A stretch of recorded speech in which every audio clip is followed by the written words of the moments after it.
아리랑의 인물 관계도에 대해서 좀 그려보면서 설명하겠습니다. 먼저, 아리랑 전반적인 주인공 역할을 하는 송수익이라는 양반 출신의 의병장이 있습니다. 송수익은 1세대 의병장 출신이고 민족주의 독립군을 대표하는 인물입니다. 1910년대 젊은 송수익은 공호스님 그리고 지삼출, 손판석과 함께 호남 의병을 이끌었고 의병 대토벌 작전이 시작된 이후부터는 만주로 건너가 민족주의 독립투쟁을 이회영 등과 함께 지속적으로 전개합니다. 10권의 마지막에서 감옥에서 최후를 맞이하는데 마치 삼국지에서 관우가 죽는 허탈감에 비할 정도였습니다. 그리고 그의 장남 송중원이 있습니다. 아리랑은 총 12권이기 때문에 이게 2대, 3대까지 이어지는 경우가 많습니다. 이야기가 1대, 2대, 3대까지 이야기가 이어지는 경우가 많은데 송중원도 이제 그런 케이스입니다. 송수익의 아들인 송중원도 중학생, 고등학생부터 나오기 시작하지만 이후에 성인으로 성장한 이야기까지 아리랑에서 계속 다뤄집니다. 송중원은 아버지의 친구인 신세호 딸과 일찍 결혼한다. 그리고 대학 친구인 이광민, 허탁 등과 함께 아버지의 길을 따라 3.1운동을 주도하고 이어 동경과 국내에서 사회주의 독립운동에 가담한 인물입니다. 일제의 고문으로 몸이 상하지만 동생 송가원의 친구인 민동환의 권유로 잡지사의 편집장이 됩니다. 후반 민동환의 변심으로 고향으로 내려가 장인 신세호와 함께 농사를 지으며 창씨개명을 끝까지 반대하는 인물로 나옵니다. 아까 송중원의 동생이 송가원이었죠. 송가원이 나옵니다. 이 송가원은 동경대 의학부에서 의학을 공부합니다. 자신도 아버지나 형처럼 독립운동을 하고자 했으나 의술을 제대로 익히는 것이 너가 할 수 있는 진정한 독립운동이라는 공허 스님의 이야기를 듣고 열심히 공부를 합니다. 공허가 소개해준 옥녀와 서로 좋아하지만 박미애에게 속아 그녀와 마음에도 없는 결혼을 하게 됩니다. 아버지 송수익이 만주 감옥에 갇혔다는 이야기를 듣고 그의 아내인 박미애에게 만주로 가자고 하지만 단박에 거절당합니다. 송가원이 만주로 홀로 떠났다는 이야기를 듣게 된 옥녀는 모든 것을 버리고 가원을 찾아 만주로 떠나게 되고 둘은 뜨겁게 사랑하고 함께 투쟁합니다. 자, 이렇게 송수익 가족들을 소개했고 그 다음에 또 중요한 인물이 공허스님입니다.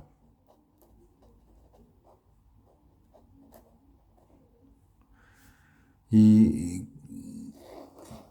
공호스님, 갑오농민운동 당시 일본 놈들에게 부모를 모두 잃었던 과거를 가졌고 마음속에 항상 불같은 화를 지니고 사는 인물입니다. 송수익과 함께 책의 처음부터 끝까지 아리랑 이야기를 이끌어가는 인물입니다. 스님이라는 신분과 빠른 발로 만주와 국내 투쟁의 가교 역할을 하면서 때로는 직접 투쟁을 전개합니다. 반듯한 송수익에 비해 때로는 강하고 때로는 음흉하고 때로는 땡초 같은 공허 스님의 매력은 아리랑 전체 인물 중 최고였습니다. 여러 우연으로 양반집 과부인 홍씨 부인을 알게 되고 그와의 사이에 아들이 생겼으니 그 이름을 동걸이라 지었습니다. 공허 스님 옆에는 홍씨 부인을 적겠습니다.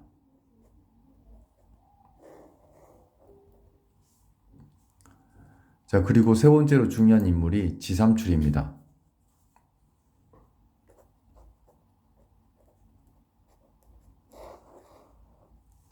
지삼출은 소장농이지만 양반 청년 송수익이 자신을 높여 부르며 세상은 평등하다는 말을 듣고 그와 함께 의병의 길을 가는 사람입니다. 송수익 독립 세력의 좌장 역할을 하는 인물로 워낙 힘이 좋고 용맹하여 그가 있으면 소설 속에서도 늘 든든했습니다. 송수익도 죽고 공호도 죽었는데 지삼출의 얘기도 계속 나오지 않아서 이대로 끝나겠다 싶었는데 소설의 마지막 권에서 징병당하는 청년들을 도와주는 백발의 지삼출이 조용히 다시 등장했습니다. 마지막으로 인사나 하라는 작가의 배려 같았습니다. 손판석, 지삼출의 친구 손판석이 있습니다.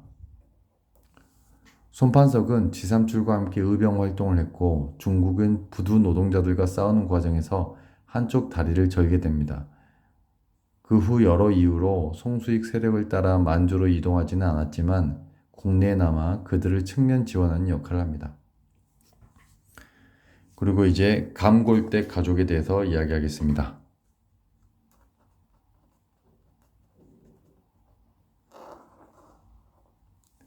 감골댁은 남편이 갑오 농민운동, 즉 갑오 동학농민운동을 얘기합니다. 그 동학농민운동으로 죽자 자식들만 바라보고 사는 힘없는 우리네 어머니를 상징합니다. 큰아들 방영근은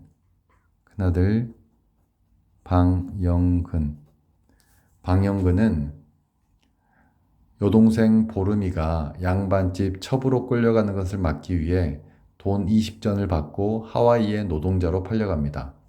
이후 하와이에서 소름을 딛고 독립을 염원해주며 살아가는 하와이 동포들의 이야기를 끌어갑니다. 그 다음에 보름이가 있습니다. 보름이는 마음 착한 산골 화전을 일구는 남자에게 시집가지만 남편과 시아버지를 모두 일제에 의해 잃게 되고 아들 오삼봉과 함께 다시 군산으로 내려옵니다.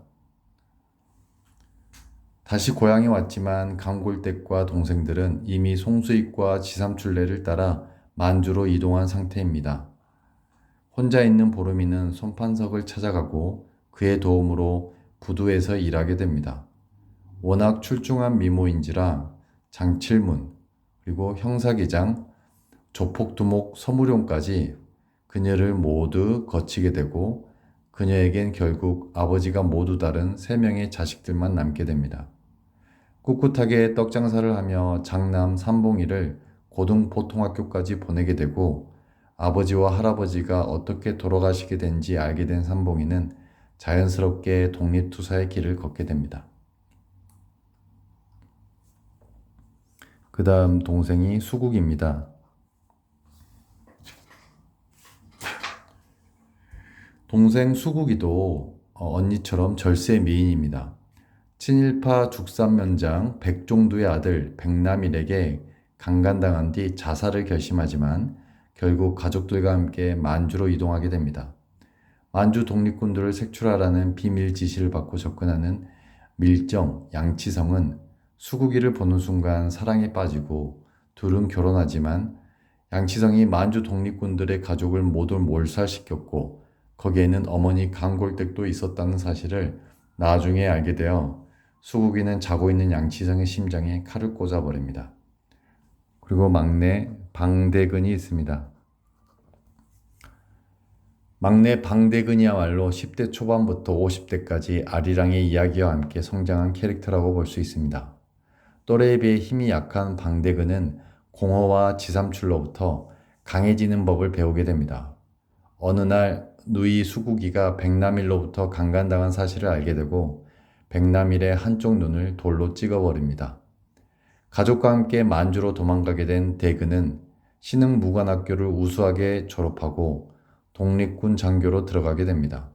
이후 김원봉의 의열단, 동북한일연군 대대장을 거쳐 임시정부의 한국광복군에 편입하게 됩니다. 자, 그리고 이제 또 우리 나쁜 빌런들을 또 만나봐야 됩니다. 이 악당들에는 총 2가족들이 나오는데요. 한 가족은 백종두 가족과 장덕풍 가족입니다.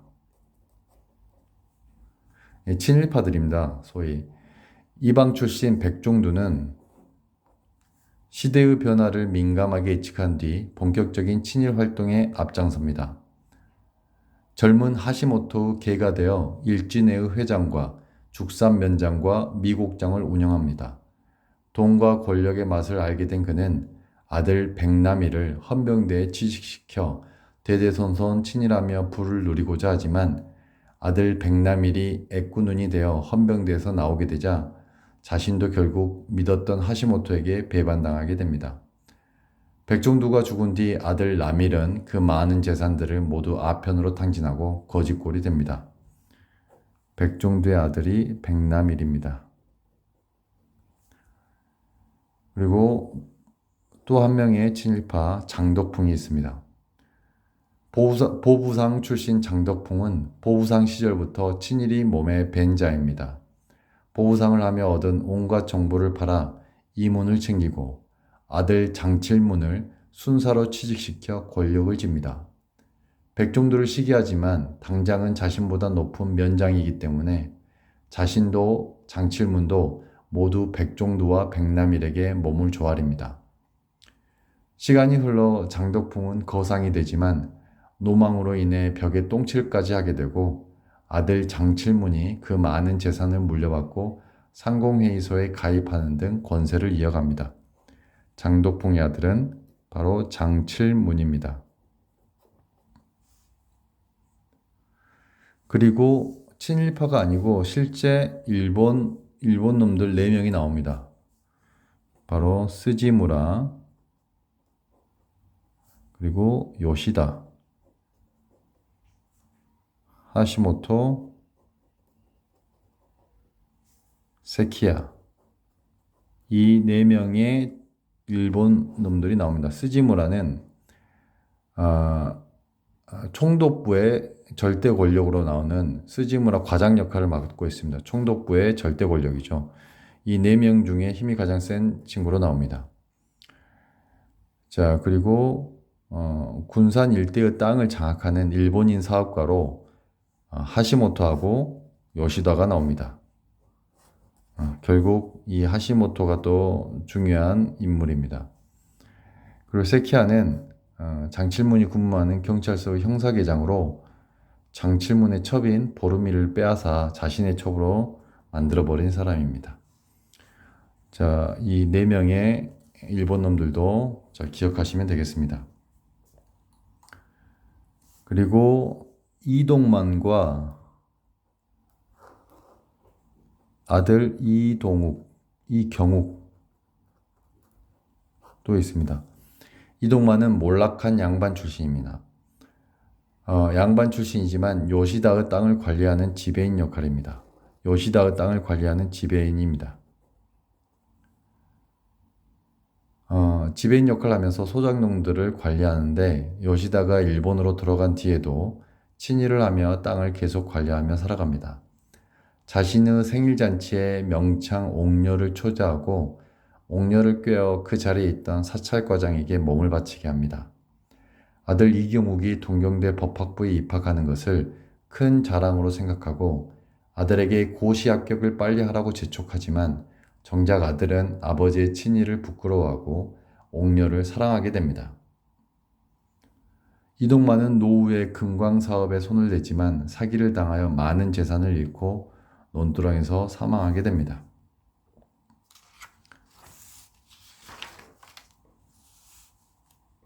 자, 그리고 또 아셔야 될 가족들이 박병진, 그리고 박건식, 박동화, 박용화, 이 3대 또 나옵니다. 이 가족은 토지조사 사업, 일본이 시작했던 토지조사 사업으로 인해 자신들의 땅을 박병진 때 빼앗겨 버립니다. 그것을 박병진의 자식인 박건식이 찾으려고 애쓰지만 역시 찾지 못하고 마지막에 이 손자들까지 그 이야기가 펼쳐집니다. 그리고 양치성이라는 인물과 서무룡이라는 인물이 나옵니다. 양치성은 어릴 적 일본어로 동냥질 하다가 우체국장의 눈에 들어 정보과에서 일하게 됩니다. 밀정이 되어 만주 독립군 세력에 잠입하여 비밀을 캐내는 역할 등을 하지만 그 과정에서 수국이를 만나게 됩니다. 하지만 모든 것을 알게 된 수국이는 양치성을 죽이기 위해 심장에 칼을 꽂고 달아나지만 양치성은 결국 다시 살아 형사계장으로 친일을 계속합니다. 이후 다시 수국이를 찾아 나서고 둘의 만남에 대해서 이야기는 흥미진진하게 또 끌어갑니다. 서무룡은 지삼출과 손판석이 군산 부두에서 일할 때 만난 젊은 청년입니다. 방대근과 같은 또래인 그는 또래보다 힘도 세고 싸움도 잘합니다. 수국이를 마음에 두지만 어느 날 지삼출과 강골땡네 식구들이 한꺼번에 사라지자 수국이를 그리워하고 이후 보름이를 보고 다시 보름이에게 보름이를 좋아하게 됩니다. 경찰 정복과 양치성의 비호 아래 그 지역 조폭의 두목이 된 인물입니다. 그리고 또 아셔야 할 가족이 이 형제들입니다. 정재규, 정상규, 정도규 삼형제입니다. 정씨 트리오는 군산 지역 최고 만석군 양반집의 삼형제입니다. 아버지가 죽자 장남 정재규는 동생들에게 땅을 나눠주고 싶지 않지만 둘째인 정상규가 워낙 독하게 달려들자 어쩔 수 없이 나눠줍니다. 워낙 주색 잡기를 좋아하는지라 결국 모든 재산을 탕진하고 나중엔 길바닥에서 행사합니다. 둘째 정상규는 형 재규에게서 받은 땅을 악착같이 늘려나갑니다. 결국 만석군의 꿈을 이루지만 자식들에게까지 돈이 아까워 대학을 가지 말라고 할 정도기에 모든 사람들에게 인심을 잃습니다. 마지막 막내 정도규는 형들과 달리 동경대학생입니다. 땅과 재산에 큰 관심이 없고 사회주의 독립 세력에 가담하여 실존 인물인 이현상과 함께 사회주의 독립 세력의 대표 캐릭터로 나옵니다. 학병제가 실시되자 이현상과 함께 조선 학생들을 지리산으로 피신시키는 등 마지막까지 그 역할을 하는 캐릭터로 나옵니다. 그리고 차득보, 차옥녀 남매가 나옵니다.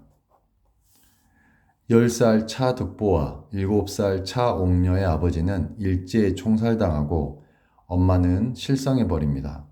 실성한 엄마는 아버지의 무덤가에서 시신으로 발견되고 어린 남매는 마을에서 동냥질을 하며 살아갑니다. 어느 날 못된 주모를 만나 옥녀는 놀이터에 팔려가고 남매는 그대로 헤어지게 됩니다.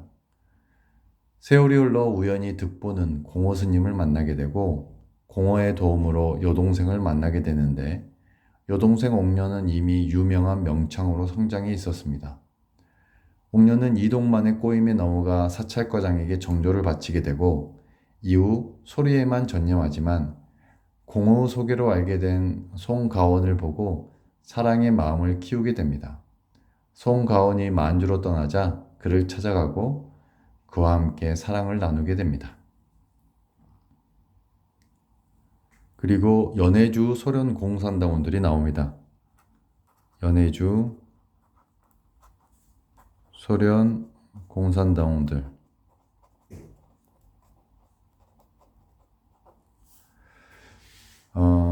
청년 학생 중심으로 3.1 운동이 일어나자 일제는 학생들을 잡아가기 시작하고 3.1 만세 운동을 주도한 학생들은 만주와 연해주로 도망가게 됩니다.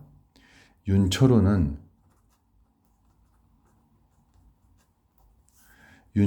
소련 공산당원을 대표하는 인물입니다. 책의 마지막까지 아내 차은심과 일본군의 정보를 소련에 넘기는 역할을 하지만 결국 일본군의 꼬리가 잡히고 생화학 실험실로 끌려가게 됩니다. 윤선숙은 소련 공산당원이면서 연해주에서 같은 당원인 남편 조광석과 함께 아이들을 가르칩니다. 윤선숙은 남편 조광섭과 함께 아이들을 가르칩니다. 어느 날 연해주의 모든 조선인들을 강제 이주시키라는 당의 명령에 따라 가족과 함께 기차에 탑승하지만 가는 도중 남편과 시어머니를 모두 잃게 됩니다. 소련 공산당에 충성했음에도 조선인들을 이렇게 대우하는 현실을 개탄하게 됩니다. 자, 여기까지가 대하소설 아리랑의 인물 관계도입니다. 이 정도 인물만 알고 책을 읽으셔도 책이 굉장히 수월하게 느껴질 것 같습니다. 자, 이 정도로 인물 관계도 마무리하겠습니다. 감사합니다.